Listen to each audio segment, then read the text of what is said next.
오늘 나눌 하나님의 말씀은 창세기 12장 1절부터 5절까지의 말씀입니다.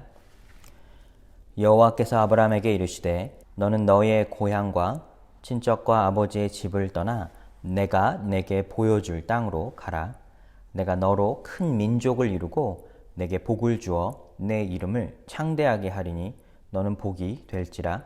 너를 축복하는 자에게는 내가 복을 내리고 너를 저주하는 자에게는 내가 저주하리니 땅의 모든 족속이 너로 말미암아 복을 얻을 것이라 하신지라. 이에 아브라함이 여호와의 말씀을 따라갔고 롯도 그와 함께 갔으며 아브라함이 하란을 떠날 때 75세였더라. 아브라함이 그의 아내 사레와 조카 롯과 하란에서 모은 모든 소유와 얻은 사람들을 이끌고 가나안 땅으로 가려고 떠나서 마침내 가나안 땅에 들어갔더라. 아멘. 우리는 계속해서 창세기의 대표적인 인물 10명을 뽑아 시작과 끝이라고 하는 주제로 같이 말씀을 나누고 있습니다. 하나님의 형상대로 창조된 이 아담과 하와에서 시작으로 가인과 아벨, 에녹, 그리고 지난주에 노아까지 같이 말씀을 나누었습니다. 노아의 이야기가 마무리되면서 어떻게 보면 창세기 1장부터 11장까지의 대표적인 인물이 정리가 된 것입니다. 창세기는 크게 두 부분으로 나누어 볼 수가 있는데 창세기 1장부터 11장 그리고 12장부터 50장까지 나눌 수가 있습니다. 그리고 창세기 1장부터 11장까지의 대표적인 이야기는 창조와 타락, 노아의 홍수, 바벨탑의 사건으로 요약할 수가 있습니다. 창세기 12장이 시작되면서 중요한 인물이 등장하게 되는데 우리는 이 인물에 대해서 조금 더 깊게 살펴볼 필요가 있습니다. 그의 이름은 아브라함입니다. 유대인들은 스스로를 아브라함과 이삭과 야곱의 후손이라 말하며 성경의 여러 곳에서도 하나님은 스스로를 나타내게 될 때 아브라함과 이삭과 야곱의 하나님이라 말씀하셨습니다. 그렇기에 이 아브라함이 차지하는 중요한 역할이 있습니다. 그런데 생각해보니 지금 전 세계의 대표적인 종교 5종교를 꼽아보자면 기독교, 이슬람, 불교, 유대교, 힌두교입니다.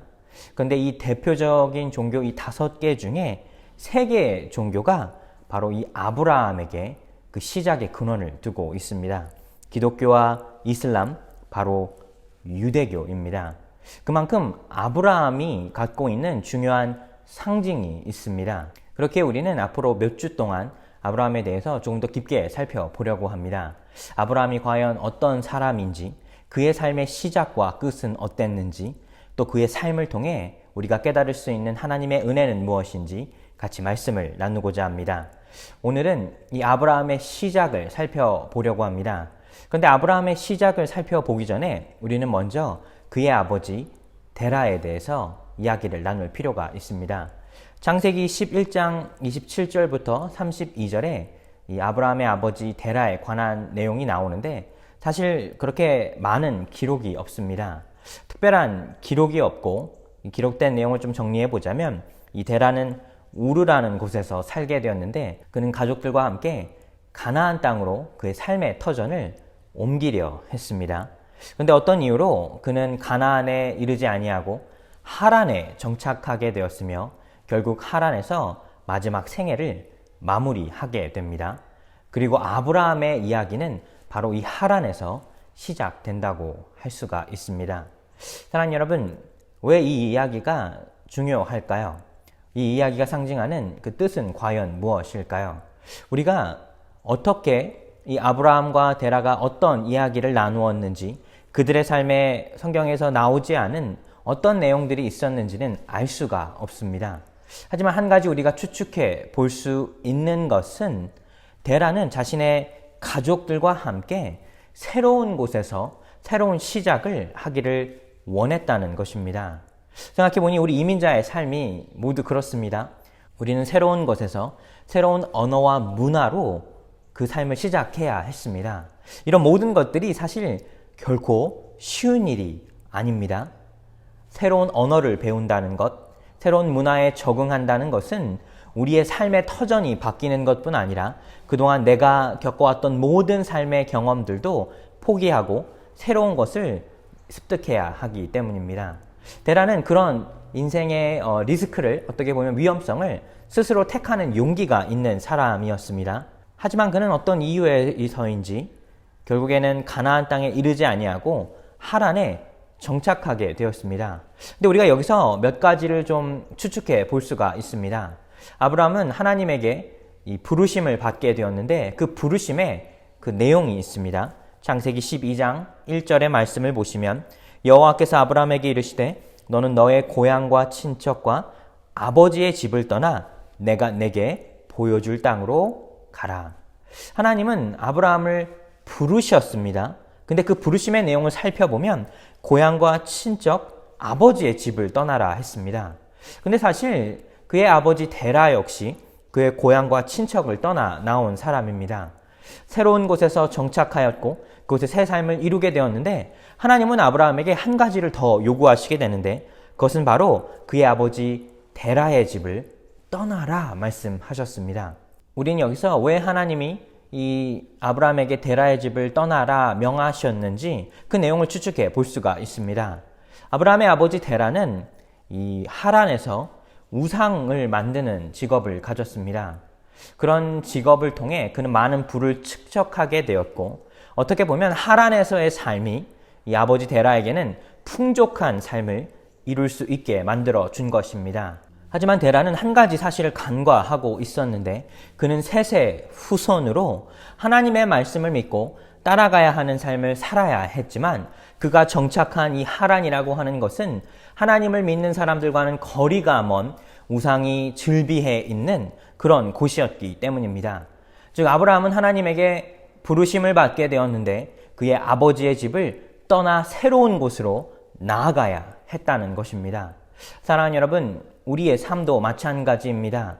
우리가 있는 자리에서 얼마나 우리가 큰 성공을 이룰지 혹은 실패할지가 중요한 것이 아니라 우리가 과연 하나님이 부르신 그 부르심의 자리로 가고 있는지가 중요하다는 사실입니다. 하나님은 우리를 부르십니다. 그리고 우리는 그 부름에 답을 해야 합니다. 결국 아브라함의 아버지 데라는 그곳에 머무르게 되었고 그의 삶이 그곳에서 끝이 나게 되었습니다. 하지만 아브라함은 그가 있는 자리에서 하나님의 부르심을 따라 그의 믿음의 걸음을 내딛게 되었고 하나님은 그를 통하여 새로운 언약을 세우시게 된 것입니다. 즉 데라의 끝은 아브라함의 새로운 시작이 된 것입니다. 그리고 또 여기서 우리가 한 가지 추측해 볼 수 있는 것이 있습니다. 하나님은 아브라함을 부르셨는데 이 아브라함이 그 부르심에 쉽게 응답했다는 것입니다. 과연 아브라함은 어디서 이 하나님에 관하여 듣고 알게 되었을까요? 우리가 성경을 읽어보면 여러 가지 힌트를 얻을 수가 있습니다. 먼저 우선은 노아가 아직까지 살아 있었다는 사실입니다. 노아의 홍수의 사건 이후, 바벨탑의 사건 이후에도 사실 노아는 아직까지 살아 있었습니다. 노아는 950살에 사망하게 되었는데 그의 사망의 직전에 이르게 되었을 때 아브라함의 나이는 58세였습니다.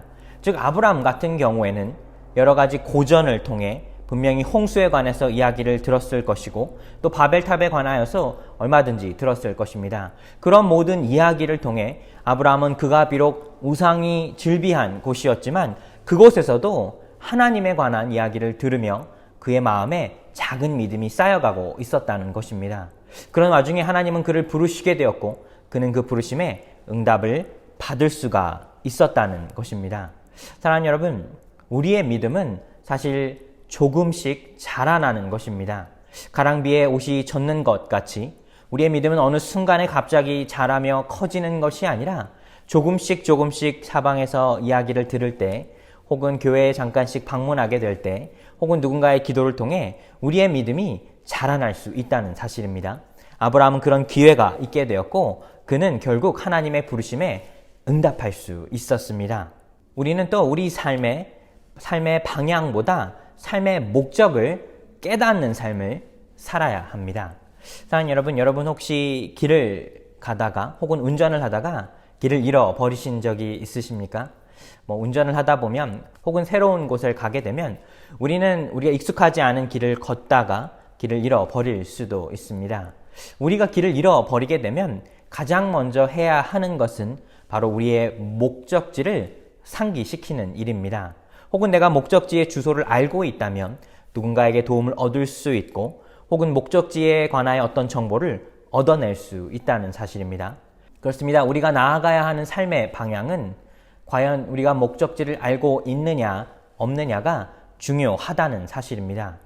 이 창세기 12장 1절의 말씀을 보시면 하나님은 아브라함을 부르시는데 이렇게 말씀하십니다.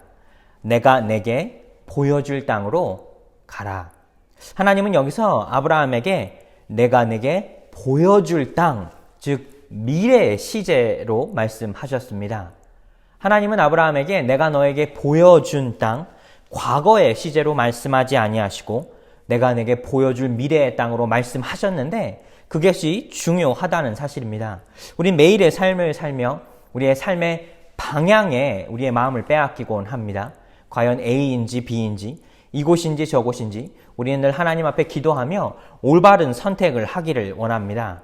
근데 하나님이 우리에게 알려주시는 것은 우리가 올바른 A인지 B인지 우리의 마음을 그곳에 빼앗기는 것이 중요한 것이 아니라 과연 우리가 우리 삶의 목적지를 제대로 알고 있느냐가 더 중요하다는 사실입니다. 하나님은 아브라함에게 내가 내게 보여줄 땅이라고만 말씀하셨습니다. 근데 너무나 놀랍게도 아브라함은 그 약속의 말씀을 듣고 그가 한 번도 경험해보지 않은, 가보지 않은 그 길로 발걸음을 내딛게 되었다는 것입니다. 사랑하는 여러분, 우리 인생을 살다 보면 우리는 늘 두려움 앞에 서게 됩니다. 우리는 어떤 선택에 신중하려 합니다. 과연 이게 옳은 선택인지 옳지 않은 선택인지 우리 스스로를 돌아보며 우리는 고민에 빠지기도 합니다. 하지만 우리가 그러는 와중에 쉽게 잃어버릴 수 있는 것이 우리 삶의 목적지라는 것입니다.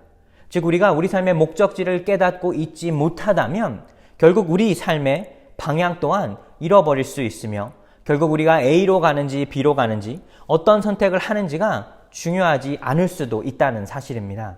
우리는 우리 삶의 늘 목적지를 기억해야 합니다. 그리고 그 목적지를 통해 우리 삶에 나아가야 할 방향도 결정되기 때문입니다. 사랑하는 여러분, 여러분의 삶에 과연 여러분은 목적지를 알고 계십니까?